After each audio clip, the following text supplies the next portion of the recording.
So, welcome everyone. I'm really privileged to be able to deliver this talk today.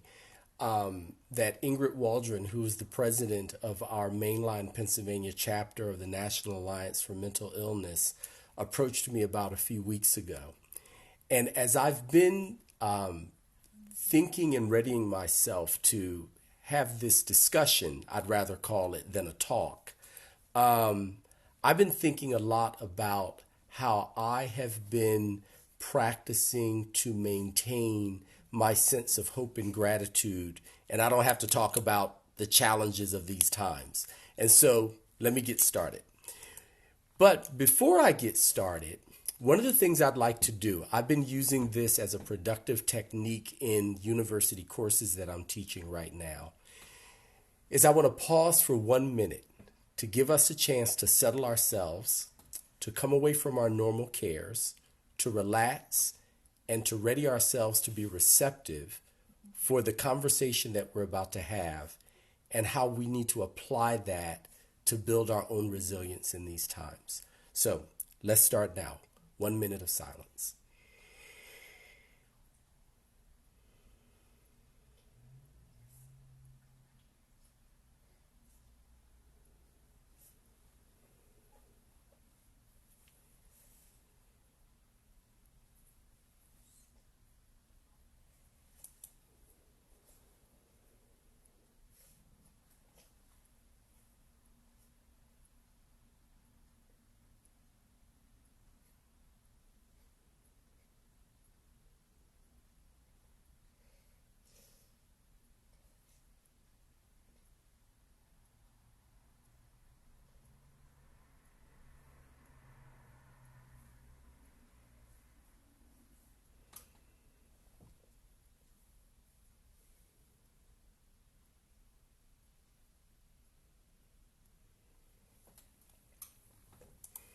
Okay, thank you. That's a minute.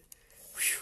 I always tell my students a silent minute can sometimes feel longer than a busy hour when you pause to do it. Okay, so let me get going here. All right. So, I was thinking about the idea that it is the best of times and it is the worst of times. All of us who studied Charles Dickens in school, and I regret that I don't exactly remember which of his novels this was from. Um, Indeed, when we think about challenging times, it's always challenging. But of course, we know that right now we're dealing with particularly vexing challenges in terms of the cultural, political, social environment of the United States right now, which, by the way, is also impacting the rest of the world. But in the context of NAMI and why we as a chapter have decided to feature this as a topic, we recognize it as a community that cares for those that are mentally ill and who also continually work to bolster and kind of cultivate our own resilience. It truly is always the best and worst of times at the same time. And so, kind of jumping off of that particular realization, I wanted to start out by sharing what I call 3 remembrances that are sustaining me right now. You see here, I call it my everyday soundtrack. And any of you who have talked to me recently know that this is a daily mantra that I carry and that I will remember and recite throughout the day. That we need to remember that now is the time to nurture hope in ourselves and all of those around us, to recognize and care for our distress, to not be in denial about the fact that, frankly, as human beings, given the things that are going on right now, it's normal, actually, to be in distress. The question is, how will we respond to and take care of that distress? And then, of course, it's really important to stay in service. To stay in service as a way of developing a sense of meaning, as a way of being in reciprocal relationship with others so that we're giving and receiving at the same time, and as a part of being a part of community, where we know that community is one of the best protective factors. We talk all the time about risk factors, but it's important for us to also understand protective factors. And community is one of the best studied and validated approaches or methods for how we protect ourselves from the risks that are related to challenging times. So let's remember as we go through this, we're always thinking about how we can nurture hope in ourselves and in others, how we can care for our distress, and how we need to be staying in service so that we all get through whatever we're going through in a productive manner. So I'm a word person, so I like to always start with definitions and etymology whenever I'm approaching a topic. So I went and I pulled this definition of hope. And we see here, hope is the feeling that what is wanted can be had. It's what gets us out of bed every morning. Frankly, one might say hopelessness is when I don't get out of bed because I don't believe that I can have what I desire. It's an expectation upon which I center, my sense of meaning or being or acting in the world. It's what I believe in, desire, or trust. It's where I place my trust and what I rely upon. And as we know, a lot of these things are being disrupted for us right now. When I think about this particular part about, the feeling that what is wanted can be had, there's a lot of doubt right now, right? About whether what we expect, desire, or feel entitled to can actually be had. A lot of what we took for granted has been disrupted. This is true when you look at the larger context of the society. This is regularly true if you are working to care for someone who suffers and lives with mental illness. And it can leave us hopeless. Another thing is when we look at those things that we center our expectations on, good health, good relationships, a reliable means of support, we see that the disruption of these things can leave us feeling hopeless. And then when we think about desire and trust, I will tell you that personally, I realized when I was putting this together that persistent underlying tension of impatience and anxiousness that I feel regularly is about a desire delayed, right? I thought that I lived in a certain society, and that's been disrupted. That's been delayed. I have certain kinds of relationships with people in my life that have been disrupted. And my expectations for what those relationships and situations should be have been delayed. And so in cultivating hope, it's really important to remember that the element of patience is really important. And to the point of caring for our distress, acknowledging and then having strategies, methods, and communities for how we address our distress is really important. And when we find ourselves feeling hopeless, we might in fact look in on whether we are caring for our distress in a proper manner. I think that in many ways, we have begun to look at anxiety only as something that is wrong with us and have not in fact looked at it as an important signal that tells us that there's something that we need to be alert to, aware of, and we need to be developing new and different strategies and methods for how we care for ourselves. So now gratitude. So gratitude is the quality of being grateful, thankful, a readiness to show appreciation, and to return kindness. So this was a broader definition or conception of gratitude that I am typically acquainted with. I went further and looked at the root of thankfulness. And so thankfulness at its base is about rewarding someone or giving praise to someone or something out of an acknowledgement that we've received something. And of course, I think many of us are wired in a way that when we think about what we've received, we have a tendency to focus on the thing I received that I didn't want, or the thing that I received that is unfair or unjust. And it's very important when we think about the practice of gratitude to be able to balance a consideration of what I've received that I did expect, that I did want, that I do appreciate, and to keep that in proper balance with a consideration of what is unjust, unfair, what I didn't want, so forth, so on. And notice, I'm not saying, I'm kind of emphasizing, don't ignore the thing that you don't want, because you need to be aware of that so you can take proper action to remedy it. But also, let's not tip all the way over here so that we're not appreciating what we have received, and what should be rewarded. This idea of readiness to show appreciation, it occurred to me that readiness is a posture of mind, speech, and action. And it cultivates, at least for me, a hope that supports gratitude. So I thought about the idea that very often I am extremely ready to be critical, to be angry, to complain, to woe is me. I'm very ready to do that. But when I think about gratitude, I ask myself, how ready am I to be appreciative? Going further, I've never really associated gratitude with the idea of kindness. So this idea of a return of kindness, it is a natural evidence of our gratitude. And most importantly, we should be willing and have a readiness to return kindness to ourselves.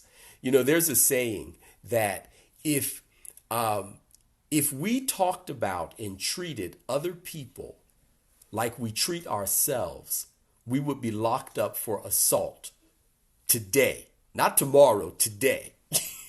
The language that goes on in our minds as we walk around all day and how we assault ourselves is, well, criminal.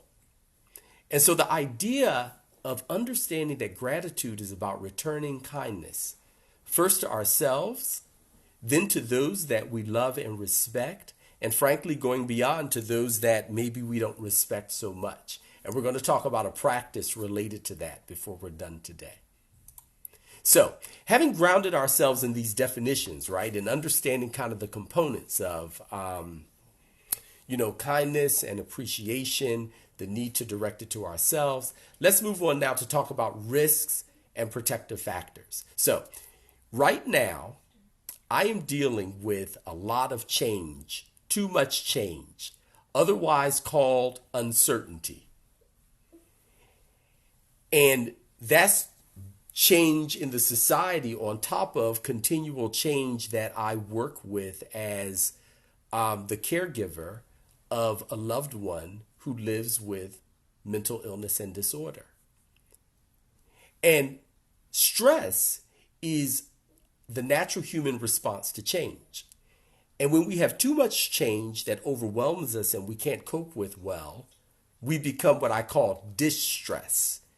And I like to use the word distress because stress in and of itself is not necessarily a bad thing. Frankly, we stay alive as a function of having a certain amount of stress and resistance. But when it becomes too much, distress is a good working word for me. And what it calls up is, so what do I do about that? Well, hope and gratitude I found to be a very good way to protect myself from the corrosive result of uncertainty and distress, or too much change, and a declining ability to respond to that change that I experience in my day-to-day life. Another risk factor that we're all susceptible to these days is disconnection. So, when we read in the press about how loneliness has now been declared one of the top public health crises in our nation, that loneliness can have the health effect of smoking 10 packs of cigarettes a day, I believe I heard. this is because of disconnection. When we think about the suicide crisis, we think about depression and anxiety. There's an underlying element of isolation and social disconnection and disconnection from meaning that those have to do with.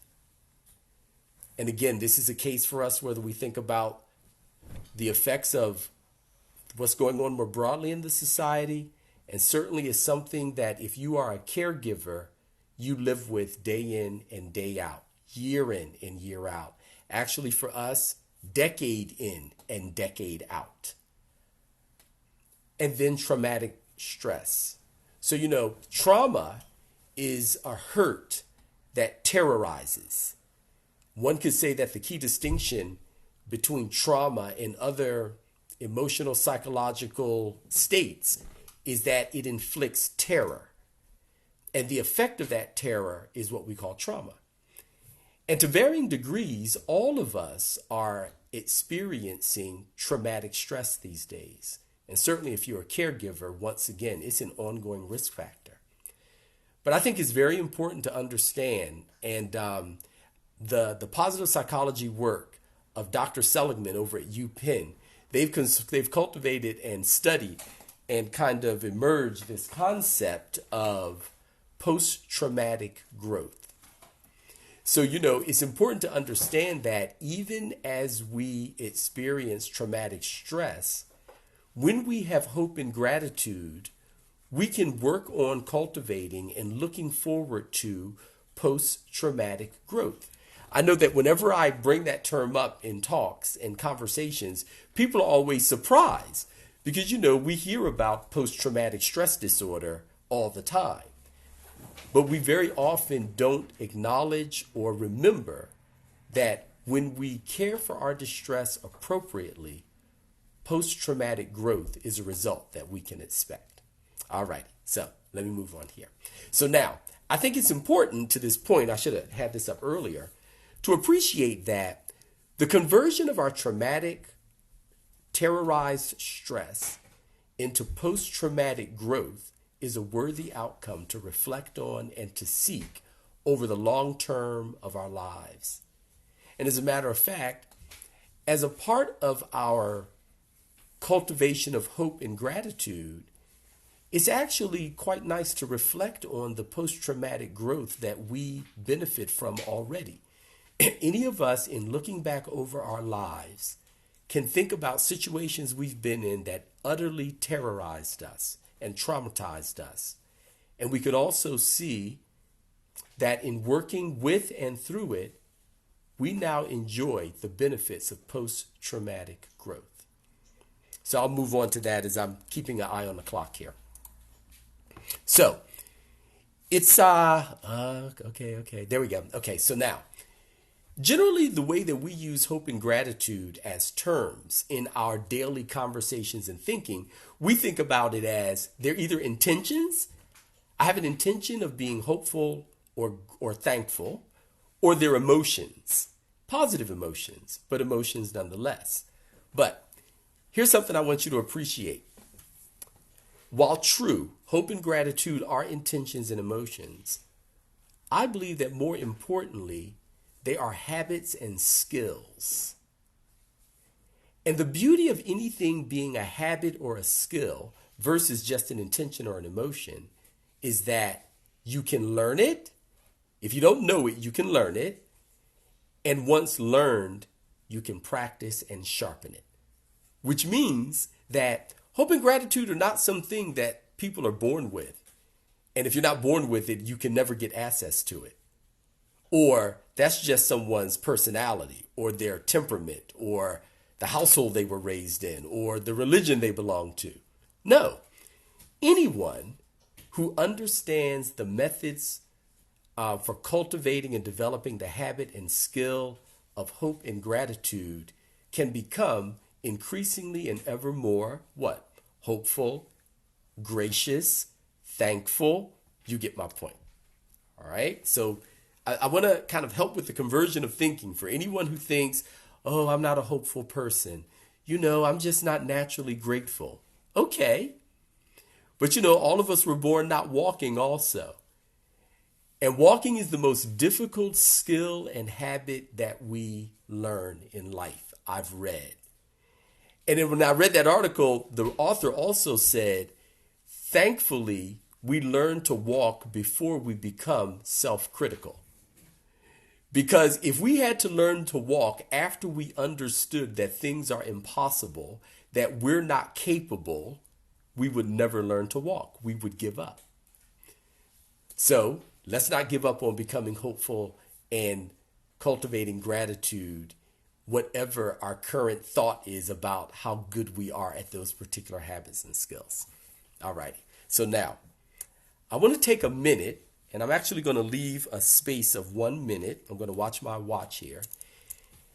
And I want each of you to write down for yourselves, what is your challenge that most needs hope and gratitude these days? What is the thing that you most automatically find yourself being hopeless about or not remembering to be grateful for? Let's take a minute. I just want you to take silence and reflect, and I want you to write that down because this is going to be the basis for application around 3 different methods for cultivating hope and gratitude that I'm going to talk about in the time that we have left today.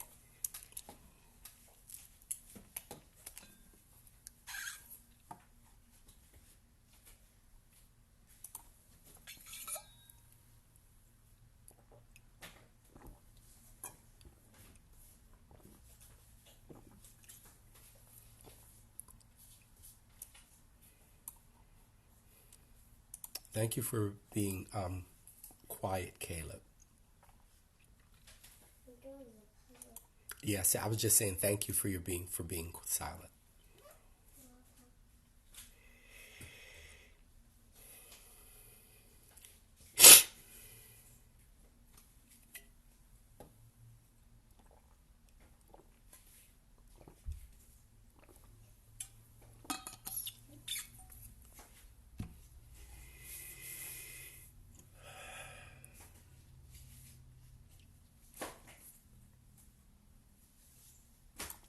Okay, that's a minute.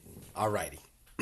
Okay, so now you have your basis for practice. That thing where you think, man, I've lost hope, but I want to recultivate my hope around this. Or I'm finding that I'm not being as gracious or showing enough gratitude in my life generally or about a particular situation in my life.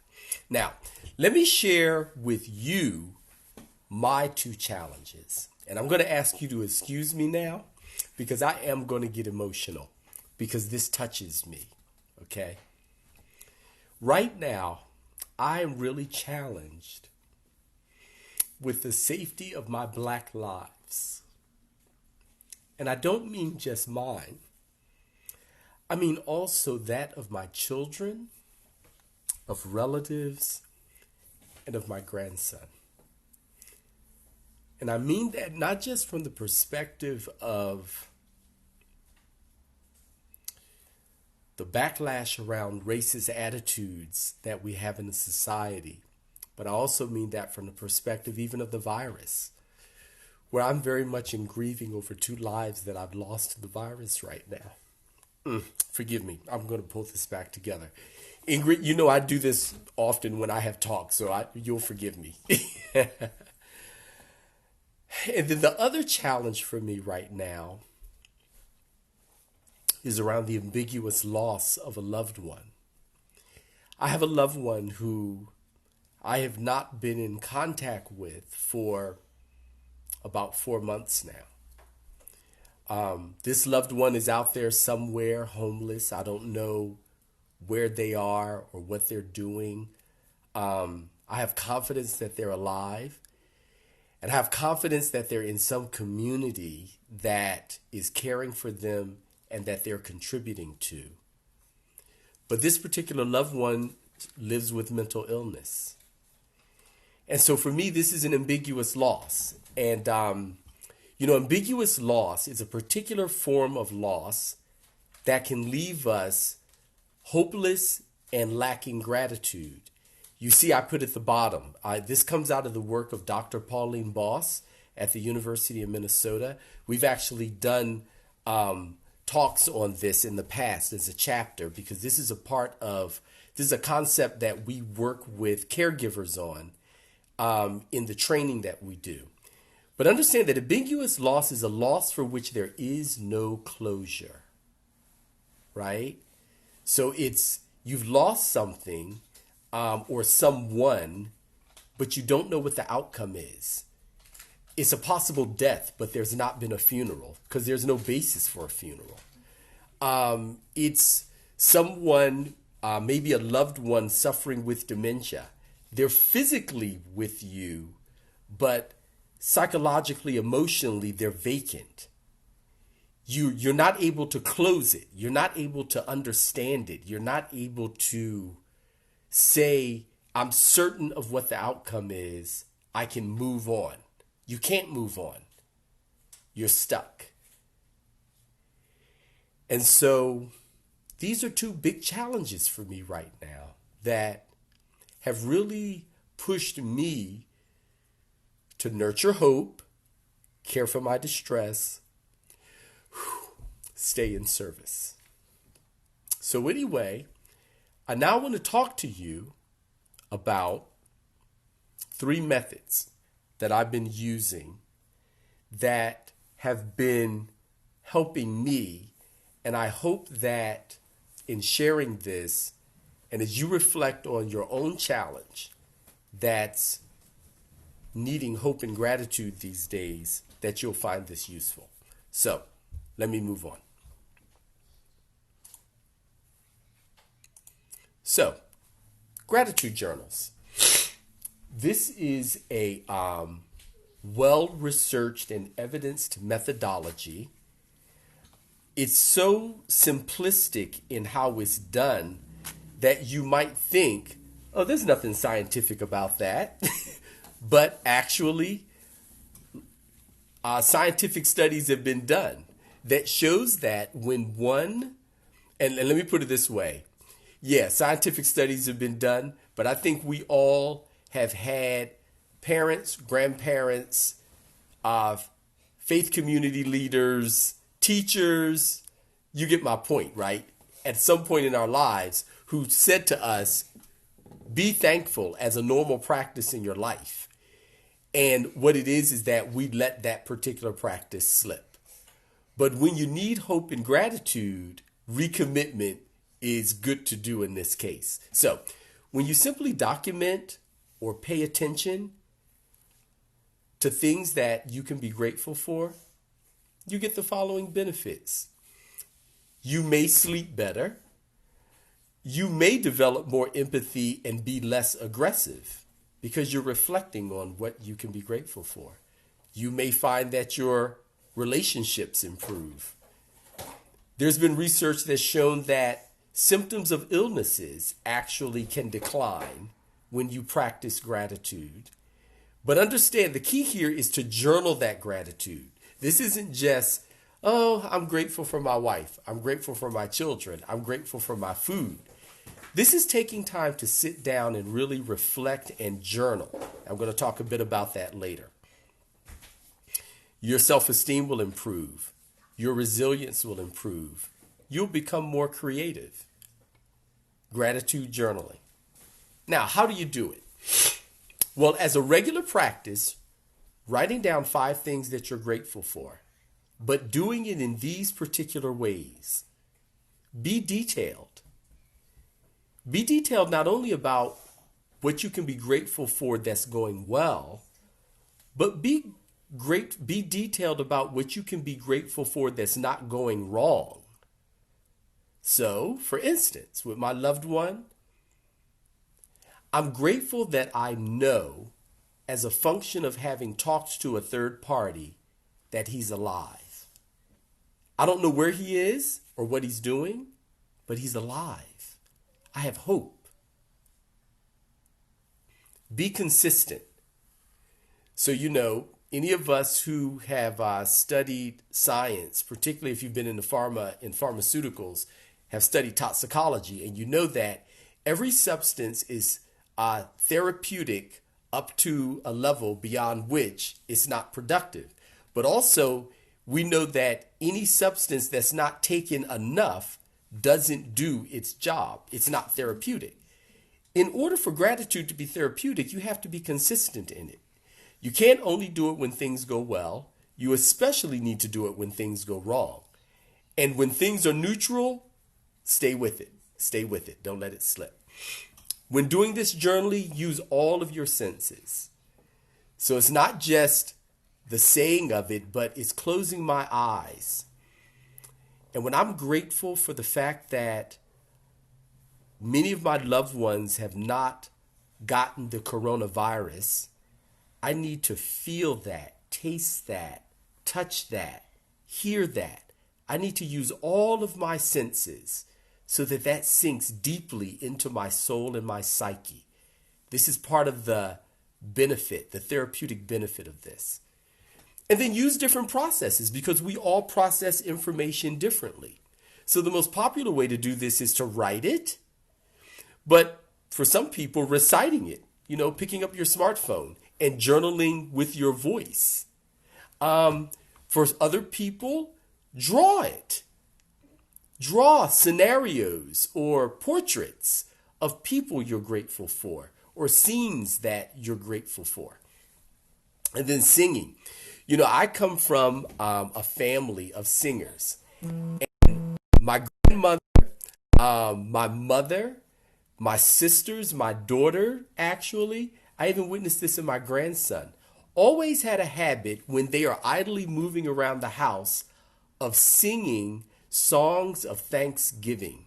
We come out of the Christian tradition, and so those are going to be our hymns and our spirituals. But they're always singing. And I realized as I was putting this together that in some ways, even though I hadn't really ever thought about it, that's a form of journaling their gratitude. When they're singing about the things in life that they can be grateful for, even amid the challenges of life, which are always with us. So thanks for that, Mom. As a matter of fact, my mom's on the line, and I'm grateful for that. The other thing, and I talked about this already, practicing subtraction. So being grateful for what is, but also being grateful for what is not. So, I'm grateful that we have elections as a country which give us a capacity and an ability to change what we are not pleased about. That's something to be grateful for. And let me tell you something. Practicing that gratitude versus just being unhappy and frustrated and angry about the current situation, that makes you hopeful versus despairing. And then savor surprises. Every day there are happy surprises that we ignore, that we can be grateful for. But remember, this journaling is about paying attention. By the way, it's best to do this first thing in the morning and before you retire in the evening. And obviously, it can be helpful to do at times during the day. So that was practice 1, gratitude journals. I hope that you'll adopt that practice. It's definitely worked for me.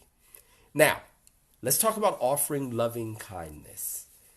So, the Buddhists call this Metta practice. Metta is the Pali word or the Sanskrit word, one or the other, that simply means loving kindness. For those of us from the Christian tradition, we will recall the scriptures where God says to Israel, "With loving kindness have I drawn you." All through the scripture, God talks about his loving kindness for those that he loves. And we all know, as members of families and of society, that we practice loving kindness on a regular basis, but maybe not regularly enough. This is a good practice. So, this meditation practice cultivates kindness. The reason I bring this up and included it is because when we looked at the definition of gratitude, it talked about returning kindness. So in this practice, we offer kindness to ourselves then to our family members, then to our friends. Because we are the most important relationship we have, then our family and friends, it's easiest to then cultivate kindness for that circle of our social network. We then go one step further to cultivating kindness for acquaintances. These are people who we don't have as much emotional attachment to, but who we still need to remember they deserve kindness also. And then difficult people. Meditation teachers will tell you that the two most difficult entities to cultivate kindness for are ourselves and then difficult people. So now, here I'm going to ask you, and I hope it doesn't traumatize you, could you do loving kindness practice for Donald Trump? I see the shudders. But understand, if we have compassion for the idea that he too is human, he too is distressed and traumatized. And somewhere in his soul, he believes he's doing the right thing.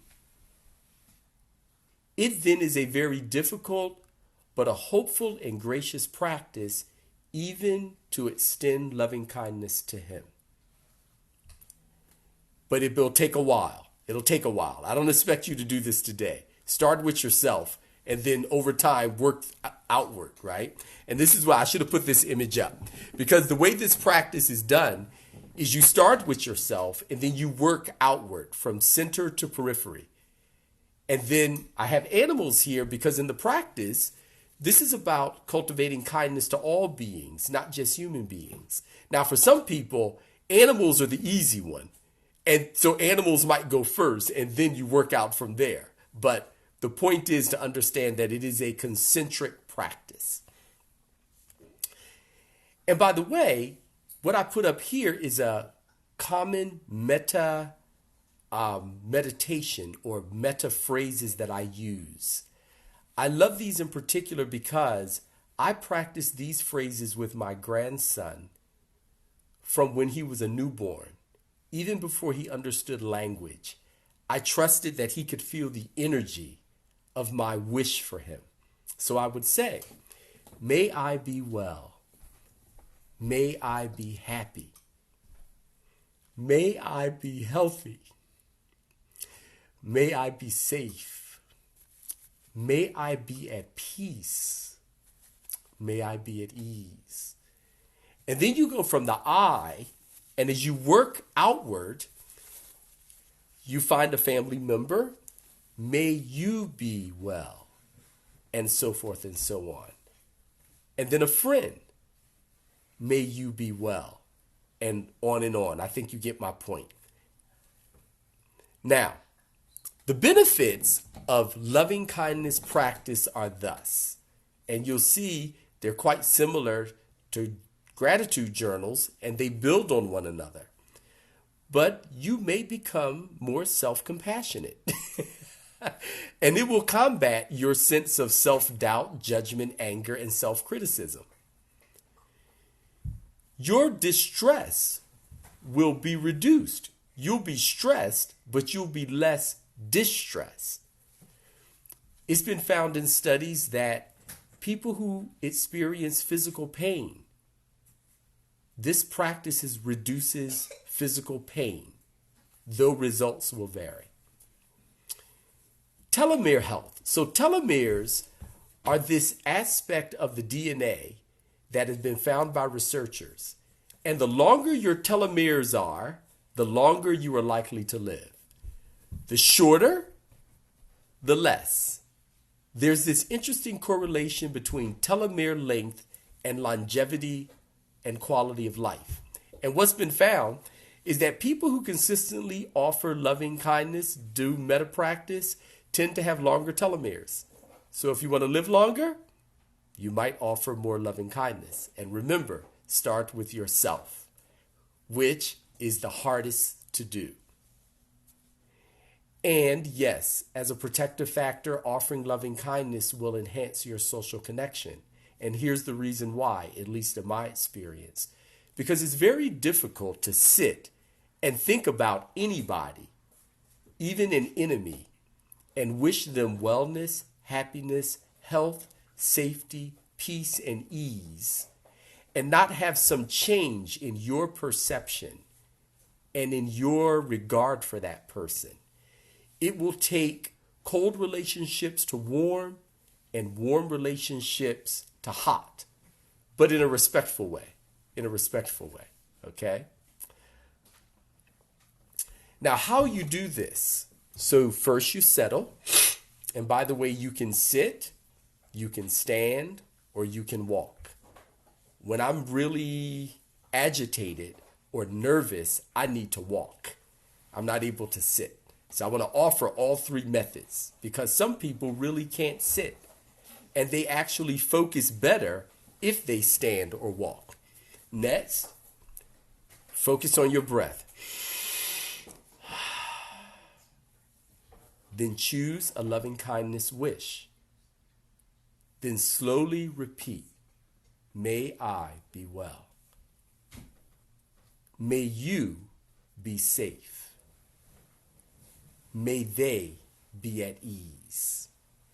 And you tend to do this where you go through the whole cycle for yourself. You might do it 1 to 3 times. Then you go through the cycle again using you for, again, family, then friends, then acquaintance, then difficult people, then animal. It's very difficult to do. I'm going to tell you. Don't be discouraged. Persist. The benefits will be enjoyed over time. And as you do it, you think about the object to whom you are sending this loving kindness and you visualize them. You see them going from unhealthy to healthy, from unpeaceful to peaceful. I think you get my point. I'm keeping an eye on time. Okay. And thirdly, though not least importantly, as a practice, cultivating connected community. And I emphasize the word connected because all community is not connected. But the therapeutic benefit comes from a connected community. And research shows that when it comes to health, mental health, physical health, social health, health. One of the key tipping points for any of us in staying healthy is being a part of a community. Communities provide us with knowledge we don't have. We're inspired to keep going when we want to give up. We get all of the biological benefits of just being connected, of belonging, of avoiding loneliness. And we get support. We get to see that we're not alone, that others also suffer. Everyone, everywhere suffers. And being able to see and connect with that supports health. Once again, it's no mystery that loneliness and disconnection is one of the top public health crises we're experiencing as a society right now. We're protected from hopelessness, from ingratitude, from loneliness, from despair and anxiety. And I have to tell you, in putting this together, I reflected a lot on the communities that have been supporting me. Man, in particular, the last 10 months with all of the, virus and social justice and economic dislocation and instability that we've been suffering with. But I've been thinking more broadly about the last 2 years as I've been grappling with reverse culture shock coming back to the United States and a longer period in my life and all the challenges that I've had. And I think about family and friends, my church that I've been a member of for more than 30 years, the Quaker meeting that has really been supportive of me this year, the meditation sangha that I meet with a few times a week that has been really supportive. And then NAMI, which for more than 15 years now have been an absolute lifesaver for me and my family as we have had to face the challenge of caring for a loved one who is not well and then caring for ourselves so that we can stay well.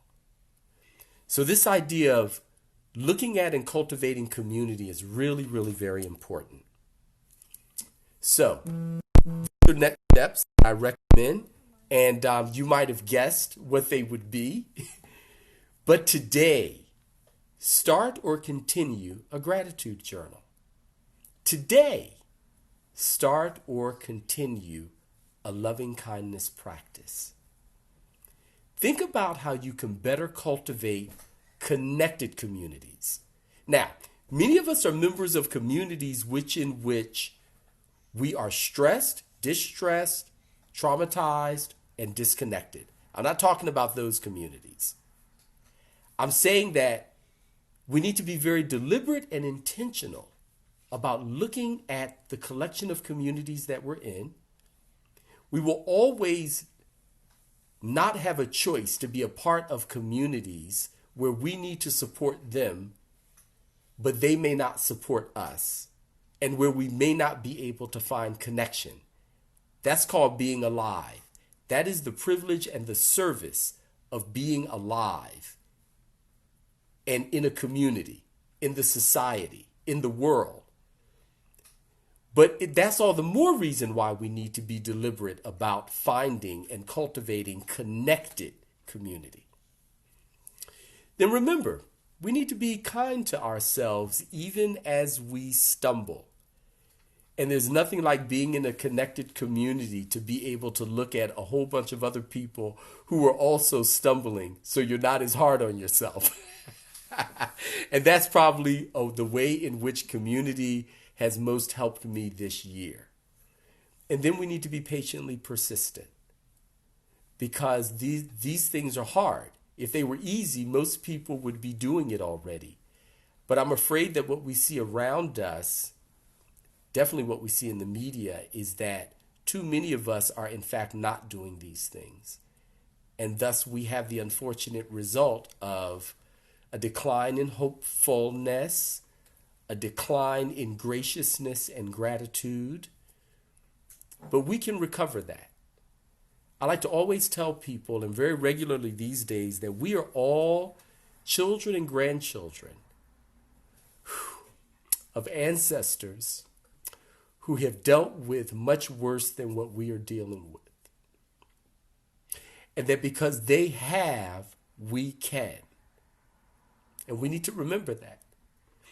And if we can't be hopeful and gracious for ourselves, getting back to this idea of social community, we need to remember to be hopeful and grateful for our children, for our grandchildren, for those around us who look to us as leaders and models and mentors.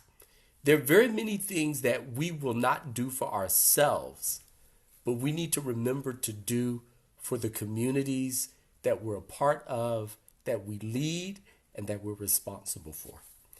Whew. So, may we be hopeful. May we be grateful. And may we do so in the best of times and in the worst of times. Thank you for your attention, Ingrid. Thank you again so much for the privilege of being able to talk these things out, and I'm happy to take questions. I want to thank you, Craig, for a wonderful presentation. It was very, very helpful. So I don't know if we have questions or comments. Let's see. I'll look quickly in the chat. Oh, by the way, thanks everyone for reminding me that it was Dickens' The Tale of Two Cities, where it is the best of times and the worst of times. And yes, cats first. Yes. Okay, so feel free to unmute as you like and ask any questions that you have with the last 6 minutes that we have. I'm thankful for Craig inviting me to this talk. It was nothing that I could have ever imagined, especially being one of his previous students. Yes. It was emotionally engaging, and I guess my question is like, what's part two? Because this is a good introduction and instruction. And so, how do you continue to hold each other accountable as you move through, if that is something that you like to do? Yeah. So, and we can actually, because everyone pre-registered, we can actually send out as a follow-up these slides. I would recommend that everyone take a look at the ambiguous loss video playlist that we have on YouTube, the NAMI chapter that we produced some years ago, but is still applicable. And then community, community, community, and practicing in community. To be human is to have good intentions that falter. We all do it, right? And what holds us to anything, what gets us out of bed and gets us to work and has us dealing with difficult people and challenges in life is usually not ourselves. It's my wife I need to do it for. It's my children I need to do it for, right? And so being in community that holds us accountable and that supports us and that makes us patiently persistent is part two. It really is. So thank you for Can you that. say more about how you cultivate connected community? Yeah. So connected community in many ways has to do with spending time to develop trust, and getting to know people in a way that you develop a commonality of story and experience so that so that we lean on one another. And the fact is that many of us, because of the challenges of life, we've been hurt, we've become distrustful, and we just don't feel or have the wherewithal to take that risk again. But here's the thing, when we don't, we risk a curse, but we lose the blessing by not taking the risk. And so it's tricky, but this is how. And we have to be willing, you know, when you talk to venture capitalists, they'll tell you, I invest in 10 companies knowing that 9 of them will fail, but the one that works will pay for the loss of the other 9. And I think in many ways, we have to kind of have that mindset because we know that that's what supports our health. And it also gives us the opportunity to support the health of others. So thanks for that question, Ingrid. Hi, Craig. This is your dad. Hey, Dad. Just wanted to let you know how much Mom and I enjoy listening to you and taking in what you said and understanding that if we would just practice what the Lord told us to do, it would truly be revolutionary. Yes, indeed. How can you call me Lord and don't do what I say? Yes. Son, you put it in such a way. I'm looking forward to part two. And we love you very much. Thanks a lot, Dad. Thanks. Good morning, baby. Thanks, Mom. So there you have it, guys. Those are the shoulders that we stand on. Good morning, hon. I am just consistently amazed at you and Cheryl and how your lives have developed through so much turmoil and experiences that you have had. I thank you for your ambiguous loss presentation. It opened up some things and labeled some things in my own heart. Thank you for being who you are, and we are just so looking forward, honey, to where the Lord is taking you and how you are impacting the lives of so many people. We love you, and Okay. we look forward to just following you through. All right. Thanks a lot, Mom. I love you also. Thanks for joining. So Ingrid, I see that's the top of the hour, and I know we like to be prompt. So you will have the last word. I want to thank you again and also ask people, if you haven't already, to leave a comment or two about this presentation in the chat. And thank you all for joining us this morning. Okay, thanks everyone. Have a blessed day.